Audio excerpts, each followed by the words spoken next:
Há 2000 anos, numa colina fora dos muros de Jerusalém, aconteceu algo que nenhum ser humano jamais esqueceu. Um homem foi pregado numa cruz romana, mas não era qualquer homem. Era aquele que curou cegos, ressuscitou mortos e alimentou multidões com nada. Era aquele que disse ser o Filho de Deus.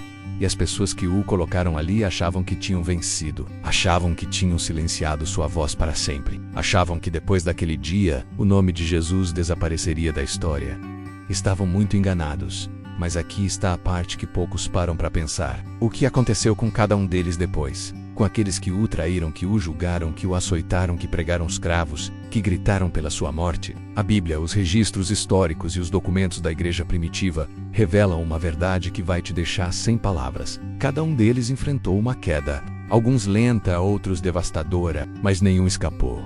Gálatas 6:7 diz com clareza: não se enganem, Deus não se deixa zombar. Tudo que o homem semear, isso também colherá. Hoje vamos percorrer essa história juntos. 7 personagens e uma verdade que continua viva até hoje. Fica comigo até o final, porque o que eu vou te mostrar vai mudar a forma como você enxerga a justiça de Deus. E mais ainda, a misericórdia dele. E antes de continuar, se você ainda não se inscreveu nesse canal, faz isso agora. Clica no botão aqui embaixo, é gratuito, e ativa o sininho para não perder nenhuma mensagem. Curte também o vídeo. Isso ajuda essa palavra a alcançar mais pessoas que precisam ouvir isso. Vamos começar. O primeiro é Judas Iscariotes, o nome que virou sinônimo de traição.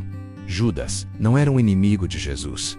Era um dos 12 discípulos escolhidos pessoalmente por ele. Viveu ao lado de Jesus por anos. Comeu com ele, viajou com ele, viu milagres que nenhum olho humano jamais havia testemunhado. Viu cegos de nascença voltarem a enxergar. Viu leprosos serem curados numa fração de segundo. Viu Lázaro sair do túmulo depois de 4 dias morto. Ouviu o Sermão da Montanha. Viu Jesus acalmar uma tempestade com uma única palavra. E mesmo assim, escolheu trair. Matias nos diz que Judas foi até os chefes dos sacerdotes e fez uma pergunta fria e calculada: o que vocês me dão se eu entregar Jesus a vocês? A resposta foi 30 moedas de prata. Apenas. Esse era o preço de um escravo, segundo o Eixo do 21. Por menos do que o valor de um animal de carga, Judas entregou o Salvador do mundo. Mas João 12 revela algo ainda mais sombrio. Judas já roubava do dinheiro do grupo há tempos. Ele era o responsável pela bolsa e tirava dela para si mesmo. A ganância já havia enraizado fundo no seu coração muito antes daquela noite. E Lucas 22 diz que, quando chegou o momento, Satanás entrou nele.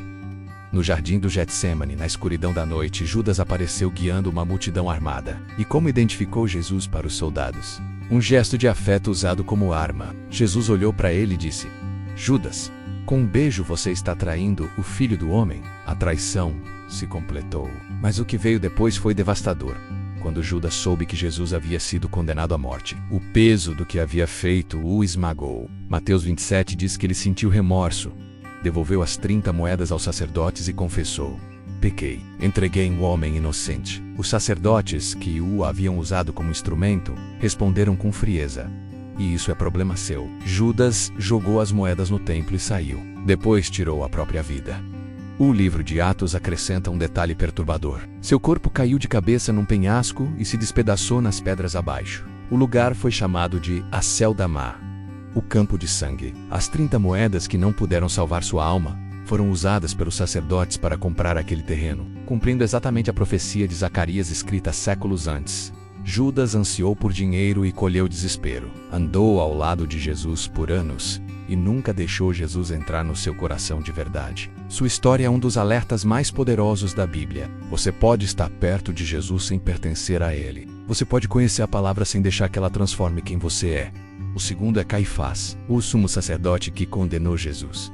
Caifás ocupava o cargo religioso mais alto de Israel. Vestia as roupas da santidade e permanecia no templo como representante espiritual do povo. Mas na noite em que Jesus foi preso, Caifás não escolheu a verdade, escolheu o poder.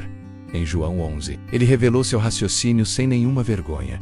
É melhor que morra um homem pelo povo do que pereça toda a nação. Para Caifás, Jesus era uma ameaça política. Os milagres, as multidões, a ousadia de se declarar filho de Deus, tudo isso colocava em risco o frágil equilíbrio entre os líderes judeus e os romanos. E Caifás não estava disposto a perder o controle.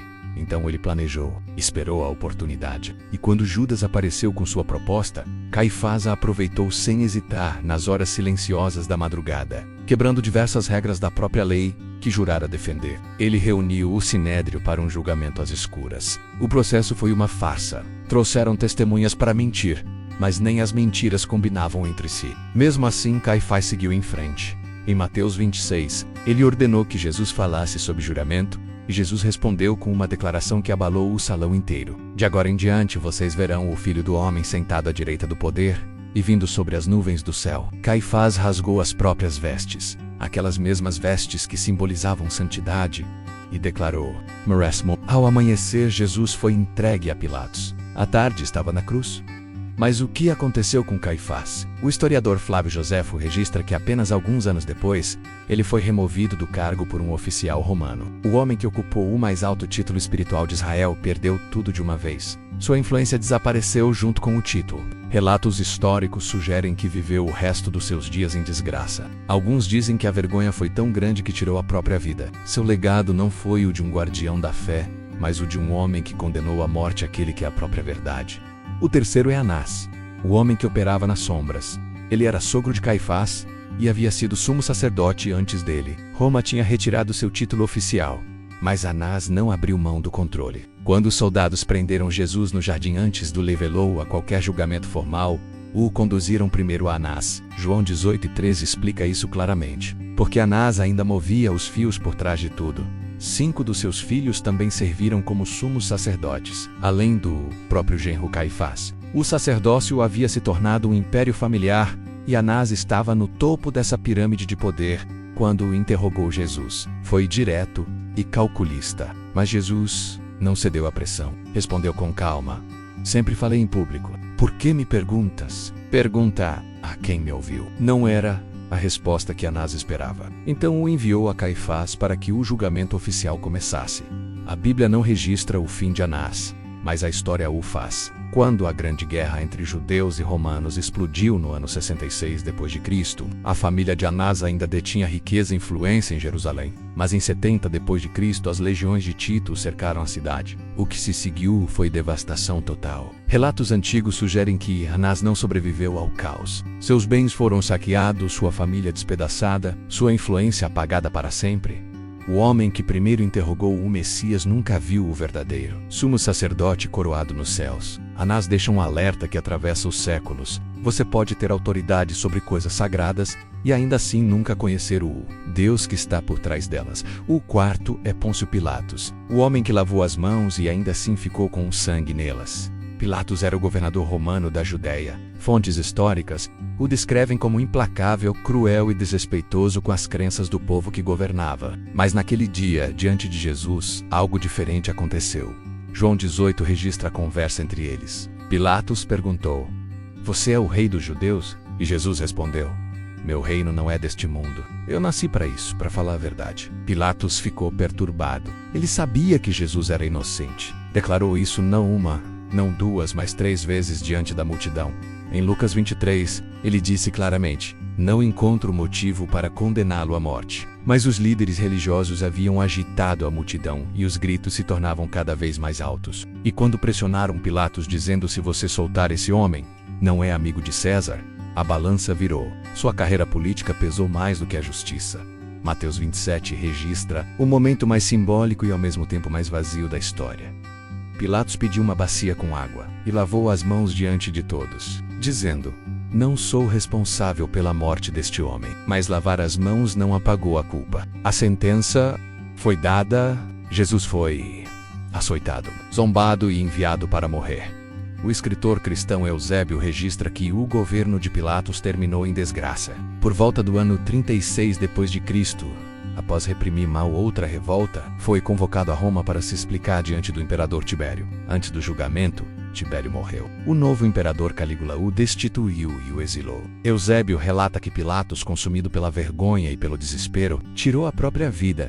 Até hoje, toda vez que um cristão recita o Credo dos Apóstolos, o nome de Pilatos é pronunciado, não como honra, mas como registro eterno de quem escolheu a conveniência em vez da verdade. Sua vida nos ensina algo que não podemos ignorar. Escolher o silêncio diante da verdade também é uma escolha, e essa escolha pode ecoar para sempre. O quinto é Herodes Antipas, o rei que zombou, filho do mesmo Herodes que mandou matar os bebês de Belém após o nascimento de Jesus. Antipas governava a Galileia. Foi ele quem prendeu João Batista e depois ordenou sua cabeça num prato por causa de uma dança numa festa. E foi diante dele que Jesus ficou em silêncio total.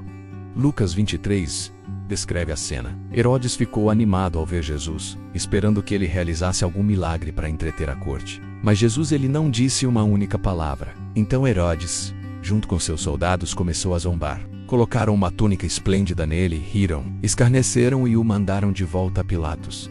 Para Herodes, Jesus era uma curiosidade. Não enxergou ali o Salvador que estava bem diante dele, e recusou a misericórdia que aquele silêncio ainda oferecia. Historiador Joséfo registra que o fim de Herodes foi humilhante. Seu próprio sobrinho o acusou de planejar rebelião diante do imperador Calígula. Como resultado, Herodes perdeu todos os títulos e propriedades. Foi exilado na Gália, longe do luxo e do poder que tanto amava. A tradição diz que morreu em solidão e arrependimento. A coroa que se recusou a entregar em humildade foi arrancada à força. O sexto são os soldados romanos, homens endurecidos por anos de guerra. Para eles, aquela crucificação era mais uma execução. Já tinham pregado tantos homens em cruzes que seus corações tinham se tornado frios, mas aquele dia foi diferente de todos os outros. Naquele dia, eles torturaram o Filho de Deus. Mateus 27 descreve com detalhes dolorosos o que fizeram. Reuniram toda a companhia ao redor de Jesus. Colocaram um manto vermelho nele, trançaram uma coroa de espinhos e enfiaram na sua cabeça. Puseram um bastão em sua mão como se fosse um cetro. Se ajoelharam em adoração falsa, gritando "Salve, Rei dos Judeus". Pegaram o bastão e bateram em sua cabeça repetidamente. Depois pregaram os cravos. Ergueram a cruz. Ficaram ali observando enquanto ele lutava para respirar, e apostaram suas roupas enquanto ele morria, cumprindo o Salmo 22 escrito 1000 anos antes.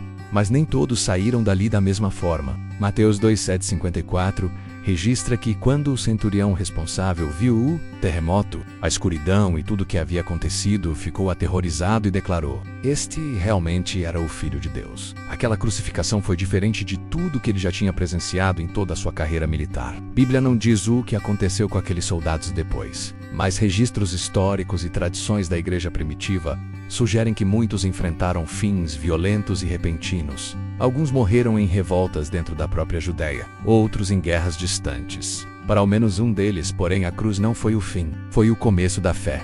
O sétimo é a multidão que gritou pela morte de Jesus. Muitas daquelas pessoas haviam visto seus milagres com os próprios olhos. Alguns tinham comido do pão que ele multiplicou. Outros haviam sido curados por seu toque, e mesmo assim, quando ele ficou diante deles ensanguentado, coroado de espinhos e em silêncio, eles escolheram gritar: "Crucifica-o!". Mateus 27 registra a declaração mais assustadora de toda a narrativa. A multidão disse: "Que o sangue dele caia sobre nós e sobre nossos filhos". Essas palavras ecoaram através do tempo de uma forma que ninguém poderia imaginar. Aproximadamente 40 anos depois, em 70 depois de Cristo, o general romano Tito cercou Jerusalém. O historiador Joséfo relata que mais de 1 milhão de pessoas morreram de fome, pela espada ou na cruz. Os sobreviventes foram vendidos como escravos. O templo, o coração da adoração de Israel, foi queimado até virar cinzas. O ouro derreteu nas fissuras das pedras e os soldados as arrancaram uma a uma, cumprindo exatamente o que Jesus havia profetizado: "Não ficará pedra sobre pedra, todas serão derrubadas". A multidão gritou e 40 anos depois, o clamor voltou em forma de fogo e destruição. Mas aqui está onde a história muda de direção completamente, porque mesmo pendurado na cruz, sangrando, lutando para respirar, cercado de ódio por todos os lados, Jesus olhou para cada um daqueles rostos e orou. Lucas 23:34 registra as palavras que mudaram a eternidade: "Pai, perdoa-lhes. Eles não sabem o que estão fazendo". Pensa nisso por um momento. Os que o espancaram, os que cuspiram nele, os que pregaram os cravos, os que gritaram pela sua morte. Foi por esses que ele orou. E essa oração não foi em vão. Apenas semanas após a crucificação, durante a festa de Pentecostes, Pedro pregou o evangelho naquela mesma cidade. Atos 2:41 diz que naquele único dia, cerca de 3.000 pessoas foram batizadas. 3.000. Talvez alguns deles estivessem na multidão que gritou por sua morte. Atos 6:7 acrescenta algo ainda mais impressionante. Até muitos dos sacerdotes passaram a crer e obedecer. Alguns dos próprios líderes que condenaram Jesus mais tarde se ajoelharam diante dele. E na própria cruz, no momento mais sombrio de toda a história, um ladrão crucificado ao lado de Jesus virou o rosto e pediu: Jesus, lembra-te de mim quando entrares no teu reino. E Jesus respondeu: Hoje mesmo estarás comigo no paraíso. A misericórdia chegou até o último segundo. Os destinos de Judas, Caifás, Anás, Pilatos, Herodes, dos soldados e da multidão revelam uma verdade que não podemos escapar. A justiça de Deus pode parecer lenta, pode parecer que os culpados saem impunes. Mas Gálatas 6:7 é claro: tudo o que o homem semear, isso também colherá. Pode levar anos, pode levar décadas. Mas ninguém, absolutamente ninguém, escapa. Judas colheu desespero. Caifás viu seu poder ruir. Anás perdeu tudo. Pilatos foi exilado e destruído. Herodes terminou em solidão e vergonha. Os soldados enfrentaram fins violentos. O povo viu sua cidade queimada. Mas a cruz de Jesus não é apenas um símbolo de justiça. É o maior símbolo de misericórdia que o mundo já viu. Todo império que tentou apagar o nome de Jesus já desapareceu. Todo governante que quis silenciar sua mensagem já passou. Mas o nome de Jesus continua sendo pronunciado em todas as línguas, em todos os cantos do mundo, 2000 anos depois. E aqui está a verdade mais importante de tudo que você ouviu hoje. Esse mesmo convite que foi estendido ao ladrão na cruz ainda está aberto para você agora. Hebreus 9:27 diz: Está determinado que as pessoas morram uma só vez e depois venha o julgamento. Um dia esse momento chegará para cada um de nós.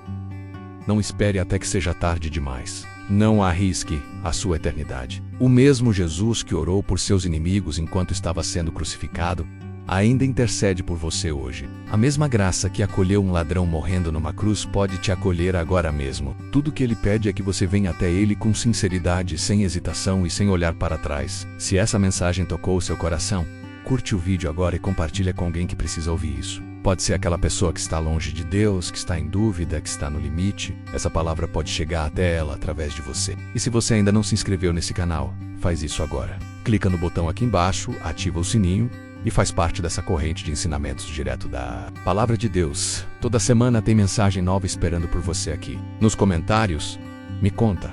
Você aceita a misericórdia de Deus ou prefere enfrentar a sua justiça? Quero muito ler o que você pensa. A justiça de Deus é certa, mas a sua misericórdia também é para todos os que se voltam para Ele. Shalom e até o próximo vídeo.